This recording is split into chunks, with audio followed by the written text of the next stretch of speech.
हर गांव की एक कहानी होती है, लेकिन यह गांव थोड़ा अलग है। यहाँ रात के अंधेरे में एक ऐसी छाया दिखती है जो सिर्फ एक पल के लिए आती है, और जो भी उसे देखता है वह कभी पहले जैसा नहीं रहता। गांव के बुजुर्गों के चेहरे पर चिंता की लकीरें गहरी हो चुकी थीं।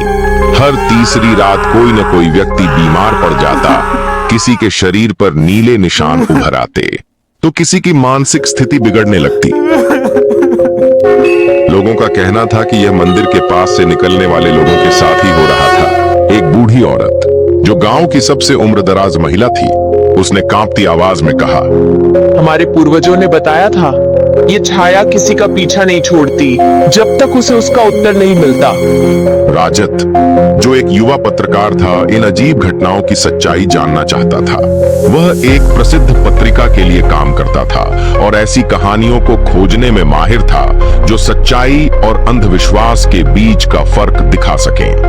यह सब अंधविश्वास लगता है, लेकिन अगर यह सच हुआ तो, अगर वाकई इस गांव में कुछ ऐसा हो रहा है जो विज्ञान से परे है, मैं इसे हल करके रहूंगा।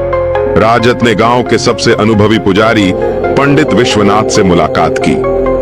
बेटा, यह छाया कोई साधारण आत्मा नहीं है, यह पिशाच आत्मा है जिसे किसी ने जबरदस्ती बांध दिया है। यह सिर्फ उन्हीं लोगों को नुकसान पहुंचाती है जो मंदिर की एक विशेष जगह पर कदम रखते हैं। राजत की उत्सुकता बढ़ती जा रही थी। लेकिन यह आत्मा आखिर चाहती क्या है? क्या यह किसी बदले की आग में जल रही है? पंडित जी ने गहरी सांस ली और बोले, यह कहानी बहुत पुरानी है। 100 साल पहले इस गांव में एक तांत्रिक आया था जिसने इस मंदिर को अपनी साधना का स्थान बना लिया, लेकिन गांव वालों को यह पसंद नहीं था। कहते हैं उन्होंने उसे जिंदा जला दिया, लेकिन मरने से पहले उसने एक श्राप दिया था, जो भी इस स्थान को अपवित्र करेगा उसे मेरी छाया अपने साथ ले जाएगी। राजत ने निश्चय किया कि वह इस रहस्य को उजागर करेगा। पंडित विश्वनाथ और अजय को लेकर वह उस रात मंदिर में दाखिल हुआ। चारों ओर घना अंधेरा था और हल्की हल्की सरसराहट की आवाज आ रही थी। अचानक मंदिर की दीवारों पर अजीब आकृतियां उभरने लगीं। राजत, मुझे यहाँ अच्छा महसूस नहीं हो रहा। यह जगह जिंदा लग रही है। यह सिर्फ हमारा भ्रम हो सकता है, लेकिन हमें आगे बढ़ना होगा। तभी एक जोरदार झोंका आया और उनके हाथों में पकड़ी टॉर्च बंद हो गई। मंदिर के एक कोने से एक धीमी हंसी सुनाई दी। राजत ने दीवारों को गौर से देखा और एक छुपे हुए दरवाजे का पता लगाया। जैसे ही उन्होंने उसे खोला, भीतर एक गहरी सुरंग दिखाई दी। उस सुरंग में एक पुरानी समाधि थी। समाधि के पत्थर पर एक संदेश लिखा था, सत्य को ढूंढो, परंतु ध्यान रहे, सत्य देखने वालों की आंखें हमेशा सुरक्षित नहीं रहती। यह उसी तांत्रिक की समाधि है। उसे कभी शांति नहीं मिली, इसलिए वह अब भी यहाँ है।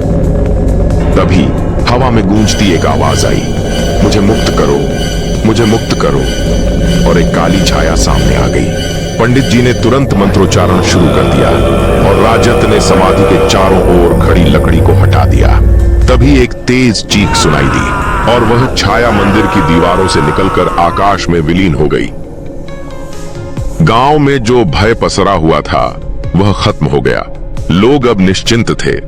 पंडित जी ने समझाया कि कभी कभी अधूरी आत्माएं अपने कर्मों के कारण बंध जाती हैं और जब तक उन्हें शांति नहीं मिलती वे भटकती रहती हैं। राजत ने अपनी रिपोर्ट में लिखा, यह कहानी सिर्फ अंधविश्वास और आत्माओं की नहीं है। यह इस बात का प्रमाण है कि डर और रहस्य के पीछे हमेशा कोई न कोई सच्चाई छिपी होती है, और कभी कभी हमें उस सच्चाई को खोजने के लिए अपने सबसे बड़े डर का सामना करना पड़ता है। डर हमें जकड़ सकता है, लेकिन सच्चाई हमेशा हमें मुक्त करती है। अगर आपको यह कहानी पसंद आई हो और आपको इस कहानी से कुछ सीख मिली तो हमारे चैनल चतुर सिंह ज्ञान दरबार को सब्सक्राइब करें और वीडियो को लाइक करें। जल्दी ही मिलते हैं एक और रोमांचक कहानी के साथ। तब तक बने रहे हमारे साथ। जय श्री राम।